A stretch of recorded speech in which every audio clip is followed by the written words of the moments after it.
কোগ্রাম পূর্ব বর্ধমান জেলার কাটোয়া মহকুমার মঙ্গলকোট থানার অন্তর্গত অজয় নদীর তীরে অবস্থিত একটি ছোট্ট গ্রাম। আগে এই গ্রামের বিস্তৃতি অনেক দূর ছিল, কিন্তু বর্তমানে অজয় নদ এই গ্রামের কিছু অংশ গ্রাস করে একে ক্রমশ পেছনের দিকে ঠেলে দিয়েছে।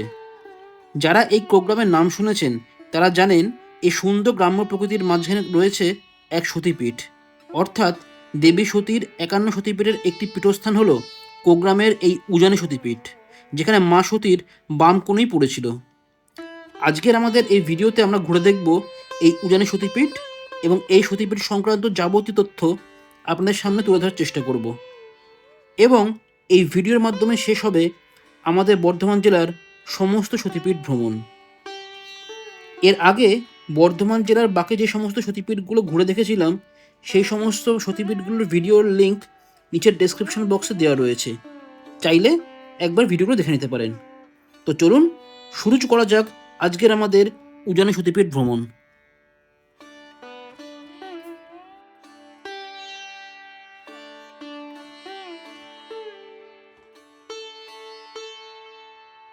আহারে বিহারে চ্যানেলে আপনাদের আবার সবাইকে স্বাগত। আজকে আমরা অনেক দিন পর বেরিয়ে পড়েছি। আমরা মানে আমি কিন্তু পরিবারের সঙ্গে নয়, আজকে আমি আর বন্ধুদের সঙ্গে বেরিয়ে পড়েছি ঘুরতে। কোথায়? সেই বর্ধমান জেলা বলেছিলাম না আগের বার যে উজানি সতীপীঠটা সন্ধে হওয়ার জন্য ভালো করে দেখাতে পারিনি, তাই এবার আমরা উজানি সতীপীঠে যাব, দিনের বেলা কভার করব।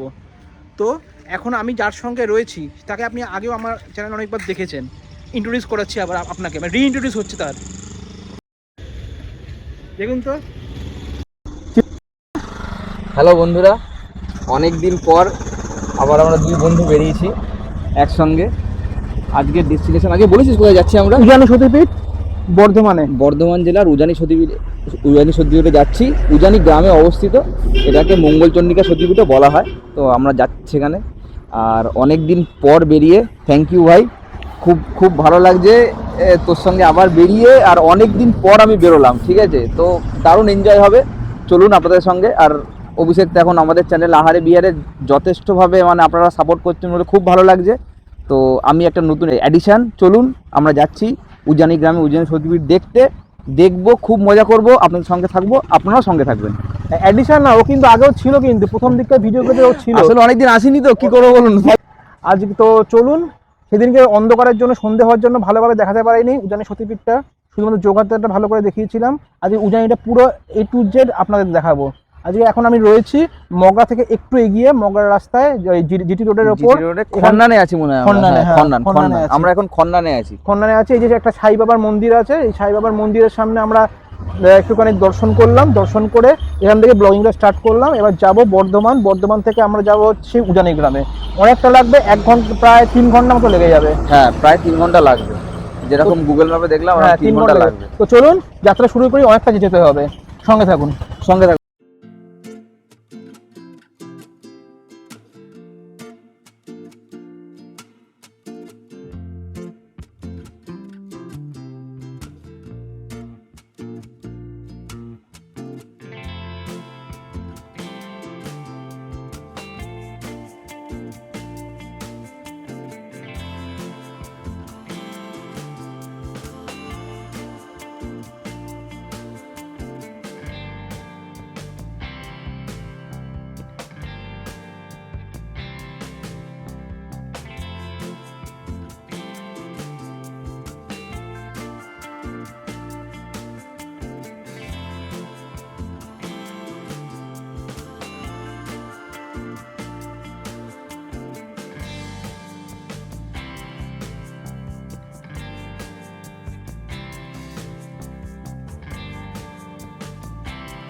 এবার চলুন আপনাদের দেখিয়ে দিই বাই রোড কীভাবে এই উজানি সতীপীঠে আসবেন।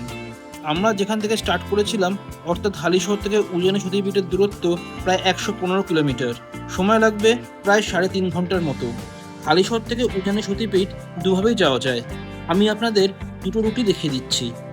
হালিশহর থেকে কল্যাণী এক্সপ্রেসওয়ে ধরে ঈশ্বরগুপ্ত সেতু পেরিয়ে মগরা মোড় থেকে বাঁ দিকে ঘুরে মগরা গ্রুপ রোড ধরে মহানাথ, চায়ের, রামেশ্বরপুর, শক্তিগড় হয়ে বর্ধমান অবধি চলে আসুন।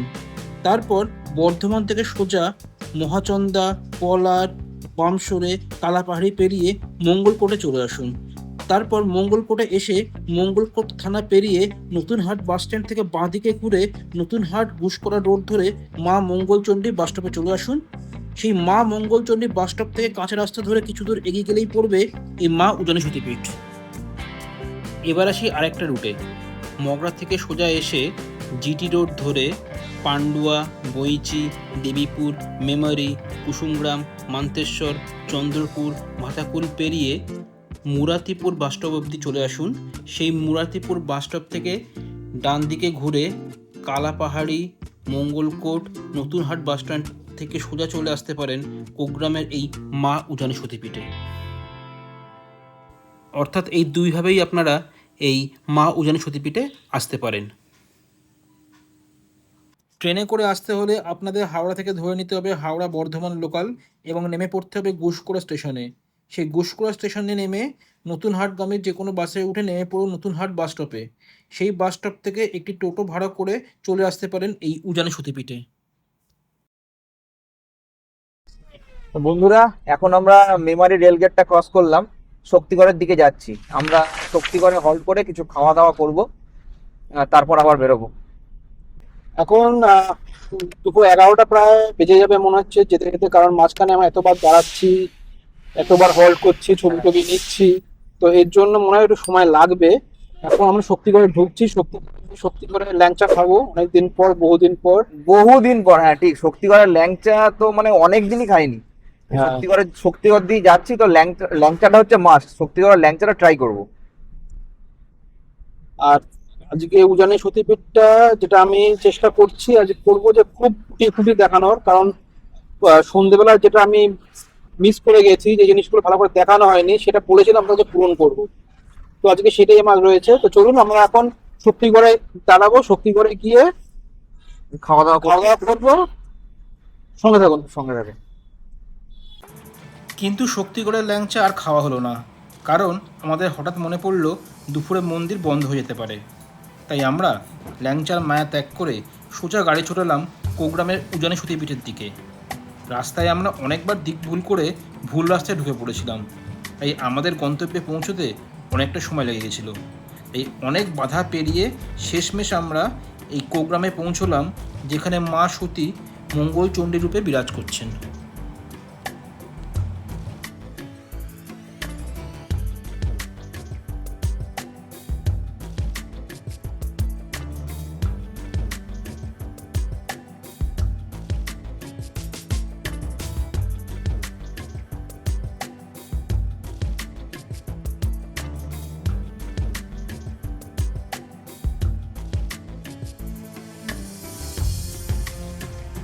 অনেক রাস্তা ঘুরে শেষ পর্যন্ত, মানে অনেক রাস্তা ঘুরে আপনারা চিন্তা করতে পারবেন না আমরা যে হার্ডেলস গুলো ফেস করেছি।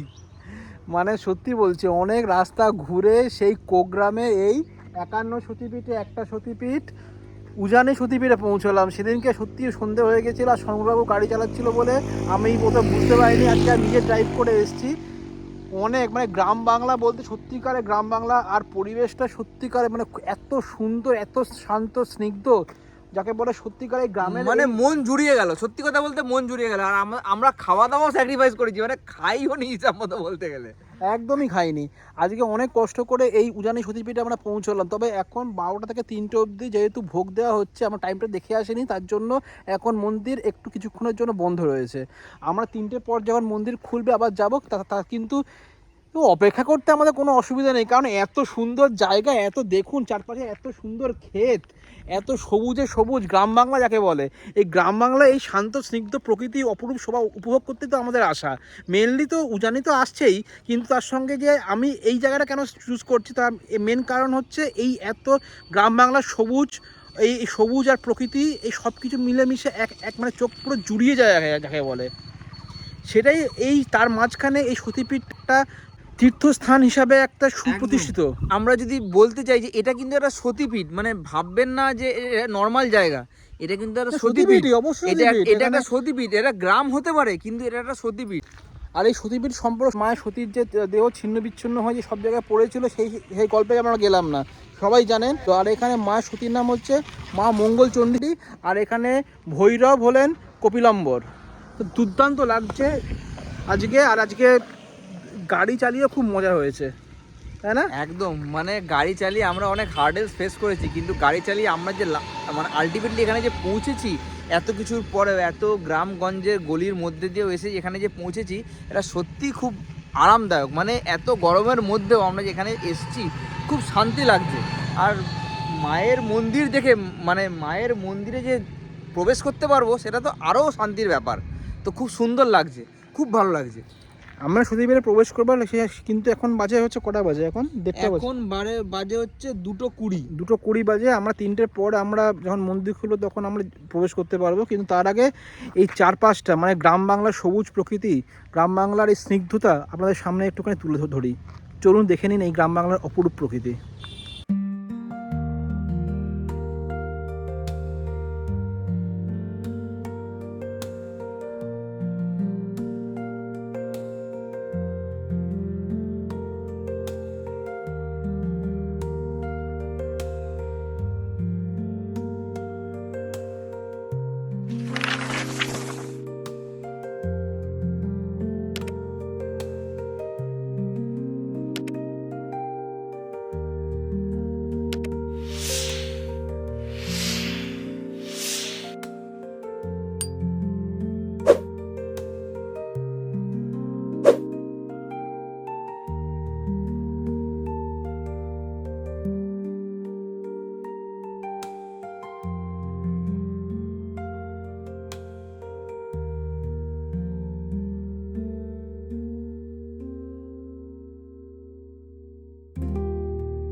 এই উজানি সতীপীঠ আসার আগে একটুখানি টাইমিংটা দেখে নেবেন।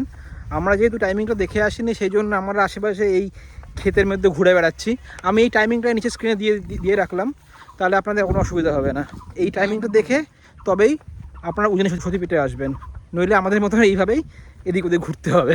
বাট আমাদের ঘুরে বেরিয়ে কিন্তু খারাপ লাগছে না, আমাদের ঘুরে বেরিয়ে একদমই খারাপ নয়। এত সুন্দর গ্রাম্য পরিবেশ একটা আপনি যদি উপভোগ করতে চান, সেটাও কিন্তু খারাপ না, যথেষ্ট ভালো লাগবে। মানে আমাদের শহরের কোলাহল ছেড়ে আপনি যদি একদিন বা দুদিনের জন্য এখানে আসতে চান, খুবই ভালো লাগবে।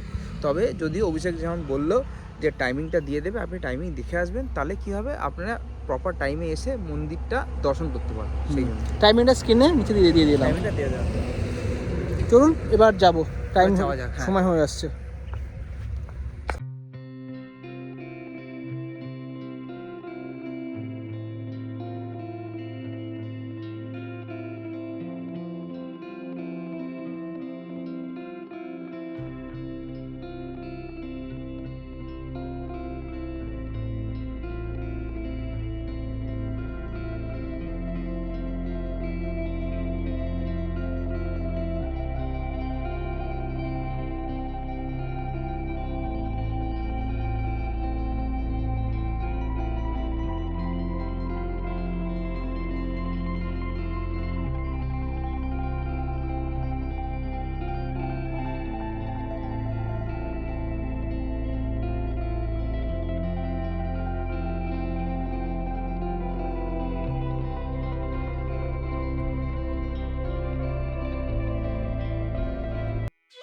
পীঠতন্ত্র অনুযায়ী দেবী সতীর 51 পীঠের ত্রয়োদশ বা 13তম সতীপীঠ হল কোগ্রামের এই মা মঙ্গলচণ্ডী মন্দির, উজানি সতীপীঠ। মঙ্গল কাব্যে এই স্থানটি ভ্রমরাট দহ নামে পরিচিত। এই উজানিনগর হল চণ্ডীমঙ্গল কাব্যের নায়ক শ্রীমন্ত সওদাগরের জন্মস্থান। কবি মুকুন্দরাম চক্রবর্তী রচিত চণ্ডীমঙ্গল কাব্যে এই দেবীর মাহাত্ম্য রচিত আছে। চণ্ডীমঙ্গল কাব্য দুটি ভাগে বিভক্ত, আখেটিক খণ্ড ও বণিক খণ্ড। এই বণিক খণ্ডের উপাখ্যান অনুযায়ী বণিক শ্রীপতি সদাগর ছিলেন পরম শিবভক্ত, যিনি দেবী মঙ্গলচণ্ডীর পুজো করতে অস্বীকার করেন। তাই এরপর যখন শ্রীপতির পুত্র সীমন্ত সিংহলের উদ্দেশ্যে বাণিজ্য যাত্রা করেন, তখন দেবীর মঙ্গলচণ্ডী শাস্তিস্বরূপ তিনি সিংহলের রাজার বিরাগভাজন হন এবং প্রাণদণ্ডের আদেশ পান। বন্দী হয়ে কারাগারে তিনি দেবী চণ্ডীর বন্দনা করতে থাকেন। তুষ্ট দেবীর কৃপায় রাজা শ্রীমন্তকে মুক্তি দিয়ে কন্যা সুশীলার সঙ্গে তার বিবাহ দেন এবং পুত্র শ্রীমন্তের প্রয়াসে শ্রীপতি সওদাগর দেবীর মহিমা স্বীকার করতে বাধ্য হন। এরপর তিনি উজানিতে দেবী মঙ্গলচণ্ডীর মন্দির তৈরি করেন এবং এইভাবে দেবীর পূজা মর্তে প্রচারিত হয়। মা এখানে দশভুজা দুর্গা। আগের মায়ের বিগ্রহ ছিল অষ্টধাতু নির্মিত, কিন্তু সেটি চুরি হয়ে যায়। এরপর কিছুদিনের জন্য ছবিতে মায়ের পুজোপাঠ চলত। পরে 1994 সালে কবি কুমুদ রঞ্জন মল্লিকের পরিবারের সদস্যরা বর্তমানে কোষ্ঠী পাথরের বিগ্রহ গড়ে দেন।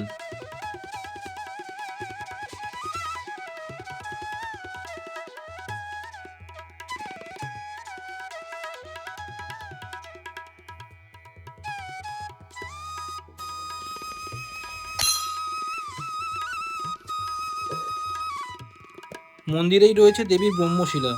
দেবীর ভৈরব কপিলাম্বর দেবীর পাশেই বিরাজমান। ভৈরবের পাশেই রয়েছে একটি বজ্রাসন বৌদ্ধ মূর্তি। ইতিহাসবিদদের ধারণা এই মূর্তিটি ছিল পাল সাম্রাজ্যের সময়কার মূর্তি। তো আমি এখন উজানি সতীপীঠের যে প্রধান পুরোহিত, যিনি এখানে বংশ পরম্পরা পুজো করে আসছেন, তার সঙ্গে একটু কথা বলবো যে তিনি এই পুরো উজানি সতীপীঠের মাহাত্ম্য সম্পর্কে আপনাদের সামনে তুলে ধরবেন। তো আমি আপনাকে তার সঙ্গে পরিচয় করে দিচ্ছি। আমার নাম সোমনাথ রায়। এটা 51 সতীপীঠের একটি। দেবী মঙ্গলচণ্ডী, তার ভৈরব হচ্ছে কপিলাম্বর। এখানে দেবীর বাঁ হাতে কনুই পড়েছে। মায়ের কনুই, মায়ের সিংহাসনের নিচে যে কালো মার্বেল দেখা যাচ্ছে, ওর মধ্যে সোনার কৌটোর মধ্যে দেবীর কনুই রাখা আছে। সেটা বিধি করে দেওয়ার পর মায়ের মূর্তি তৈরি করা হয়েছে। 25 বছরের দশভুজার দুর্গা মূর্তি। এদের মায়ের নাম হচ্ছে মঙ্গলচণ্ডী, আর এই পীঠের নাম হচ্ছে উজানি সতী। এখানে প্রতিদিন নিত্য সেবার সাথে অন্নভোগ হয়ে থাকে। দুর্গা পুজোর সময় মায়ের বাৎসরিক অনুষ্ঠান 4 দিন ধরে। 3 দিন ধরে মায়ের বলিদান হয়, সপ্তমী অষ্টমী নবমীতে। কালী পুজোতে একদিনের জন্য মায়ের উৎসব হয়, নবান্ন উৎসব হয়। পয়লা মাঘ মায়ের উজানি মেলা হয়। মন্দিরের পেছুতে যে অজয় নদী বয়ে যাচ্ছে, সেই বাড়ির মধ্যে একদিনের জন্য মায়ের উজানি মেলা হয়। এইভাবে মায়ের পুজো পাঠ হয়ে আসে। যেহেতু মা মঙ্গলচণ্ডী, জয় মঙ্গলবার, বিপত্তায়নে এইসব পুজো তো হয়েই থাকে। রান্না বলতে গেলে বংশীটা পুরোহিত আমাদের আয় পরিবারকে মা স্বপ্ন দিয়েছিল, তখন থেকে আমরা মায়ের পুজো পাঠ বংশগত করে এসেছি। আজকে আমি 23 নম্বরে দায়িত্বে আছি। বলবই মায়ের চলে যাচ্ছে। এই মায়ের আমাদের সঙ্গে এই পুত্র সন্তান একটা করি এক যুগ যুগ ধরে এখানে 23 নম্বরে আমি দায়িত্বে আছি। বাবা করে গেছে, দাদু হয়ে গেছে, এইভাবে করি মায়ের চলছে। আর যার দেখছে সব ভক্তদের সাহায্য নিয়ে আমি মন্দির করেছি। এটা কোনো সরকারের অনুদান নেই, আমি নিজের ভক্তরা যেভাবে চেয়েছি সেভাবেই করেছি, যেহেতু এটা আমাদের বংশগত ভাবে। অনেক ধন্যবাদ। এখন আপনারা এই মন্দিরের যিনি প্রধান পুরোহিত সোমনাথ রায়ের মুখে এই মন্দিরের মাহাত্ম্যের কথা শুনলেন। এটি 51 সতীপীঠের একটি সতীপীঠ, উজানি সতীপীঠ। এখানে দেবী মঙ্গলচণ্ডী রূপে বিরাজ করছেন। এখানকার ভৈরব হলেন কপিলাম্বর। এই দেবী মঙ্গলচণ্ডীকে দেবী দুর্গার রূপে চিত্রিত করা হয়েছে। বহু যুগ ধরে এই পরিবার বা এখানকার লোকের পৌরাণিক ইতিহাস ঘাঁটলে দেখা যায় যে এই মন্দিরটি গ্রামের অন্যতম গুরুত্বপূর্ণ তীর্থভূমিতে পরিণত হয়েছে। আর যেহেতু প্রত্যেকটা সতীপীঠের একটা প্রধান গুরুত্ব থাকে বা প্রধান বিশেষত্ব হলো যে প্রত্যেকটা সতীপীঠের পাশে শ্মশান থাকে আর একটি উত্তর বাহিনী নদী থাকে। এখানে উত্তর বাহিনী নদীটি হলো অজয় নদী, এই মন্দিরের পেছনেই প্রবাহিত হচ্ছে। কিন্তু অজয় নদীর চারদিকে বেশ চড়া পড়ে গেছে, তাই অজয় নদীটা অনেক পেছনে সরে গেছে। কিন্তু আমি অজয় নদীর কিছুটা অংশ আপনাদের সামনে তুলে ধরবো, আর এই অজয় নদীর সামনে আমি যাব, সেই কাছ থেকে দেখাবো যে আজকে অজয় নদী কি রূপে পরিণত হয়েছে। আজকে সেই অজয় নদী, আগেকার অজয় নদী আর নেই, সেই অজয় নদীতে আমরা যাব। আর হ্যাঁ, এই মন্দিরটি মানে এই উজানি সতীপীঠটি অতটা প্রচারে আলোয় এখনো আসেনি। মানে আর 5টা যেমন মহাসতীপীঠ, যেমন কামরূপ, কামাখ্যা, কালীঘাট, এই সমস্ত হচ্ছে মহাসতীপীঠ, কঙ্কালীতলা, এইগুলো যেমন যেমন খুবই প্রসিদ্ধ, মানে খুবই বিখ্যাত, মানে মানুষের প্রতিনিয়ত এখানে মানুষের ভিড় দেখা যায়। কিন্তু এই উজানি বলুন বা ওই আমি যে কটা আগে গেছি, বহুলা বলুন বা অট্টহাসটাও এখনো আসে, কিন্তু বহুলা বলুন বা এই উজানি বলুন বা যোগাদ্দা বলুন, মানুষের ভিড় অতটাও লক্ষ্য করা যায় না। তাই আমিও চাই এই উজানি সতীপীঠটি প্রচারে আলোয় আসুক এবং তার মাহাত্ম্য সব জায়গায় ছড়িয়ে পড়ুক। এটাই আমার দর্শকদের কাছে, এটাই আমি অনুরোধ রাখবো যে আপনারাও এই উজানি সতীপীঠে আসুন আর মায়ের মাহাত্ম্য চারিদিকে ছড়িয়ে দিন।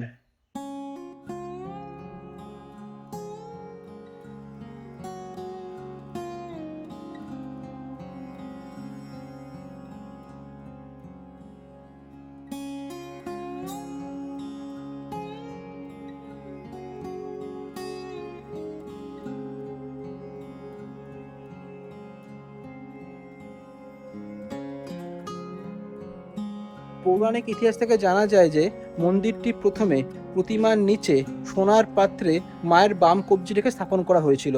পরে কোষ্ঠী পাথরের মূর্তি স্থাপন করা হয়। সেই কোষ্ঠী পাথরের মূর্তি বংশ পরম্পরায় রায় পরিবারের লোকেরা এখানে পুজো করে আসছেন।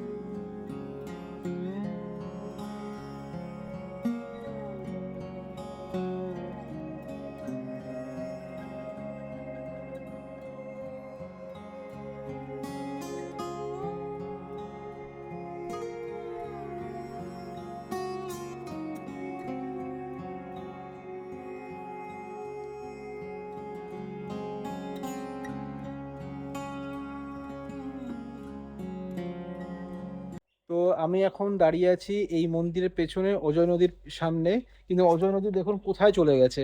আর আপনারা জানেন যে কোনো সতীপীঠের একটা বিশেষত্ব থাকে, যে যে কোনো সতীপীঠের সামনে একটা উত্তরবাহিনী নদী থাকে, একটা শ্মশান থাকে।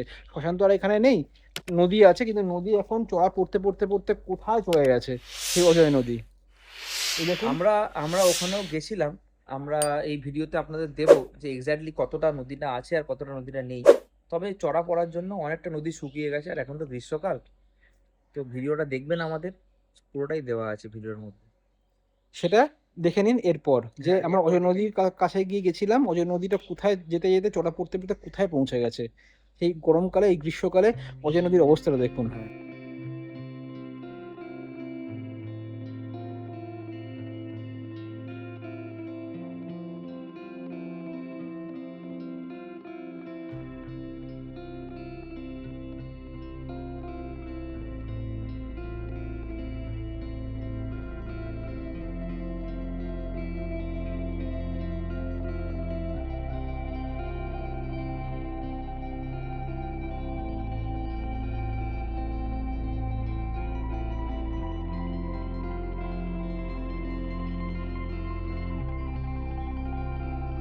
তো এখন আমরা এসেছি এই উজানি সতীপীঠের পেছনে, যে অজয় নদী বয়ে চলেছে তার অজয় নদীর ধারে, কিন্তু অজয় নদীর তো কোনো চিহ্ন আমি দেখতে পাচ্ছি না, কারণ দূর দূরান্ত অবধি চড়া পড়ে গেছে আর অজয় নদী অনেকটা পেছনে চলে গেছে। এই জায়গায় জায়গায় একটুখানি জল রয়েছে, আর সেটাকে আমার নদী নদী বলে ভেবে নিতে হচ্ছে। তবে হ্যাঁ, এই যেহেতু যে কোনো সতীপীঠের মানে কাছে একটা উত্তরবাহিনী নদী থাকে, সেহেতু এখানে আমরা ধরে নিচ্ছি অজয় নদী রয়েছে, কিন্তু অজয় নদীটা অনেক পেছনে চলে গেছে। সময়ের সাথে সাথে সাথে মাটি জমে এই জায়গাটা পুরো ভরাট করে ফেলেছে, তাই অজয় নদী আর দেখা যায় না। এখন চারপাশে এখন পুরো এই বালির পাহাড় জমে গেছে। আর আমি এই অজয় নদীর অবস্থা এখন বর্তমানে কি হয়েছে তার কিছু দৃশ্য আপনাদের সামনে তুলে ধরলাম, দেখে নিন।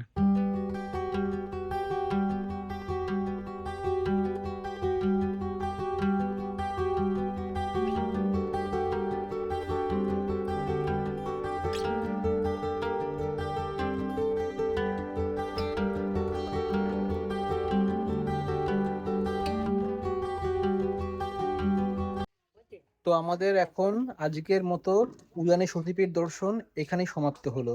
আমরা এখন সতীপীঠ থেকে বেরিয়ে আসছি। সন্ধ্যেবেলা সন্ধ্যে আরতি হবে, কিন্তু আমাদের বাড়ি অনেক দূর যেতে হবে, তাই সন্ধ্যে আরতি অবধি অপেক্ষা করতে পারবো না। বিশ্বাস করুন, এই ভিডিওতে পুরোপুরি আপনারা যা ডিটেলস চাইছেন, যেটা চাইছেন আপনারা পুরোপুরি সেটাই পাবেন। আমরা সমস্ত কিছু দিয়েছি। সন্ধ্যা আরতি তো দেখার মতন, মানে আমরা অবশ্যই দেখতে চাইতাম, তেমন কিছু না। আপনারা যা যা জানতে চান, ইভেন টাইমিংস পর্যন্ত আমরা ভিডিওতে দিয়ে দেবো, আপনারা সব কিছু পেয়ে যাবেন।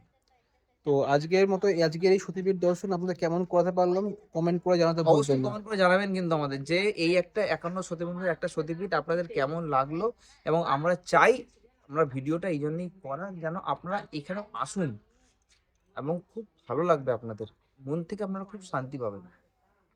আর গ্রাম বাংলা, সত্যিকারের গ্রাম বাংলা যদি অনুভূতিটা ফিল একদম, করতে চান একদম। তাহলে এই উজানিতে আসতেই হবে কিন্তু। একদম উজানিতে আসতেই হবে। তো কেমন লাগলো ভিডিওটা লাইক করবেন, শেয়ার করে দেবেন বন্ধুদের সঙ্গে, আর কেমন লাগলো কমেন্ট করে জানাতে ভুলবেন না, আর অতি অবশ্যই চ্যানেলটাকে সাবস্ক্রাইব করে দেবেন। তো দেখা হচ্ছে পরের ভিডিওতে। জয় মা মঙ্গলচণ্ডী। জয় মা মঙ্গলচণ্ডী, জয় মা উজানি। ধন্যবাদ।